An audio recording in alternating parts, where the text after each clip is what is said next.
சட்டி வச்சுருக்கேன். சட்டி நல்லா சூடாயிடுச்சு. இப்போ எண்ணெய் ஊற்றிடலாம்.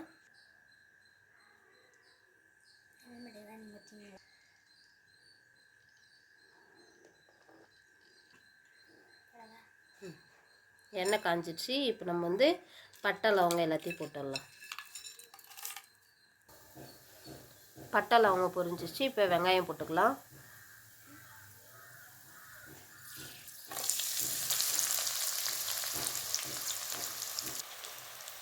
பெரிய வெங்காயம் தான் நான் எடுத்திருக்கேன். ஆனால் சின்ன வெங்காயம் போட்டால் இன்னும் நல்லாயிருக்கும். நான் 2 பெரிய வெங்காயம் எடுத்து நல்லா பொடிசாக கட் பண்ணி வச்சுருக்கேன்.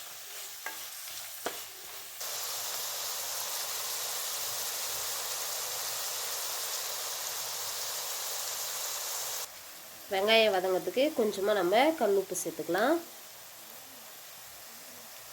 சேர்த்து நல்லா கிண்டி விடுங்க.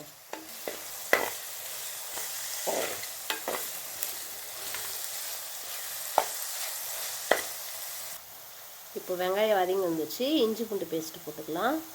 நான் 2 டீஸ்பூன் வந்து இஞ்சி பூண்டு பேஸ்ட்டு போடுறேன்.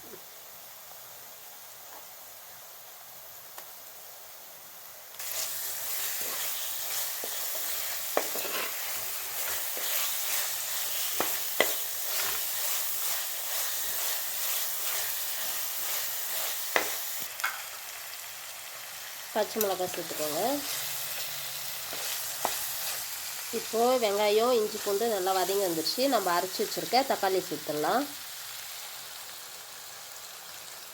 சேர்த்து நல்லா கிண்டி விட்டுருங்க. இப்போது நல்லா வதங்கி வந்துடுச்சு. கொத்தமல்லி ஒரு கைப்பிடி அளவு போட்டுக்கலாம்.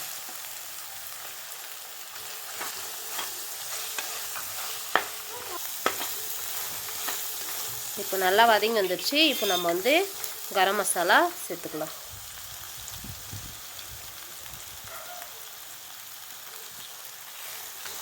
நல்லா கிளறி விட்டுருங்க. மிளகாத்தூள் சேர்த்துடலாம். இப்போ வந்து பார்த்திங்கனாக்கா நம்ம கறி உள்ளார சேர்த்துடலாம். நல்லா கிண்டி விட்டுருங்க. இப்போ இதில் வந்து நம்ம வெங்காயத்து கூடவே கொஞ்சம் உப்பு சேர்த்துருந்தோம். இப்போ திட்டமாக உப்பு மட்டும் போட்டுக்கலாம். உப்பு போட்டு நல்லா கிளறி விட்டுருங்க. அடுப்பை லோ ஃப்ளேம்லேயே வச்சுட்டு ஒரு 5 நிமிஷம் மூடி போட்டு வேக விட்டுடலாம். 5 நிமிஷம் ஆயிடுச்சு. நம்ம இப்போ ஓப்பன் பண்ணி பார்த்துக்கலாம். இப்போ பார்த்திங்கனாக்கா நல்லா தண்ணி விட்டு தெரியுதா, சைட்லலாம் தண்ணி வந்து இதுன்னுது. இப்போ நம்ம நல்லா கிண்டி விட்டுடலாம்.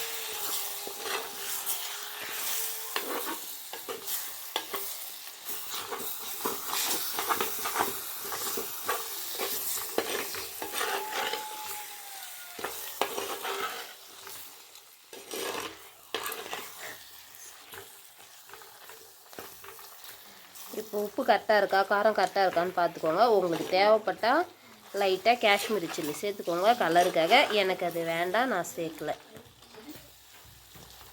கொஞ்சமாக தண்ணி வேணும்னாக்கா ஆட் பண்ணிக்கோங்க. எனக்கு லைட்டாக தண்ணி தெளித்து விட்டுக்கிறேன். கொஞ்சமாக தண்ணி சேர்த்துக்கலாம்.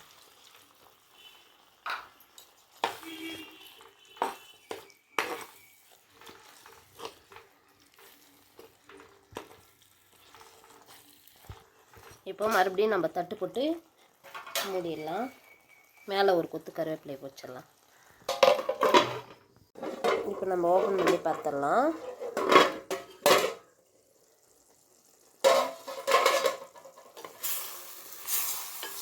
நல்லா வெந்து வந்துருக்கு.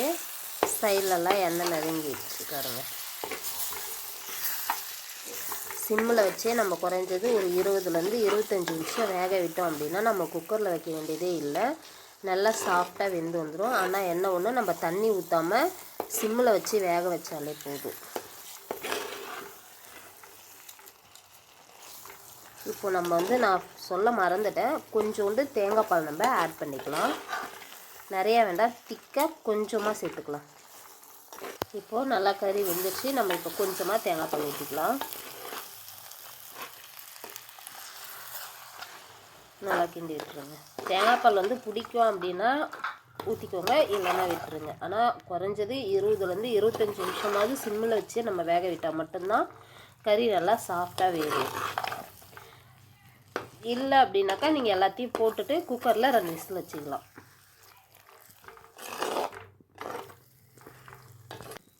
இப்போ பாருங்கள், தேங்காய் பால் போட்டு நல்லா வெந்து வந்துடுச்சு. இந்த டைம் நம்ம இறக்கிடலாம். இப்போ வந்து உங்களுக்கு ஆப்ஷனல் தான், பெருஞ்சீரகம் அதாவது சோம்பு வறுத்து நம்ம பொடி செஞ்சு இதில் சேர்த்துக்கலாம். எங்கள் வீட்டில் இது சேர்த்தா பிடிக்கும், உங்களுக்கு வேணும்னா நீங்கள் சேர்த்துக்கலாம். இதுவும் தேங்காய் பாலும் பிடிக்குன்றவங்க சேர்த்துக்கோங்க. அவ்வளோதான் ஃப்ரெண்ட்ஸ், சுவையான உடும்பு கறி ரெடி. ஓகே ஃப்ரெண்ட்ஸ், அவ்வளோதான். கடைசியாக நம்ம வந்து ஒரு கைப்பிடி அளவு கருவேப்பிலை, கொத்தமல்லி, புதினா எல்லாத்தையும் சேர்த்து கலந்து விட்டுடலாம்.